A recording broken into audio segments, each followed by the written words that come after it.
اللہ ہی تو ہے جو ہواؤں کو بھیجتا ہے تو وہ بادل کو ابھارتی ہیں، پھر اللہ اس کو جس طرح چاہتا ہے آسمان میں پھیلا دیتا اور تہ بتہ کر دیتا ہے،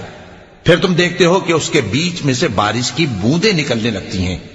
پھر جب وہ اپنے بندوں میں سے جن پر چاہتا ہے اسے برسا دیتا ہے تو اسی وقت وہ خوش ہو جاتی ہیں، جبکہ وہ اس کے برسنے سے پہلے یقیناً نا امید ہو رہے تھے۔ تو اے دیکھنے والے، اللہ کی رحمت کی نشانیوں کی طرف دیکھ کہ وہ کس طرح زمین کو اس کے مرنے کے بعد زندہ کرتا ہے، بے شک وہ مردوں کو زندہ کرنے والا ہے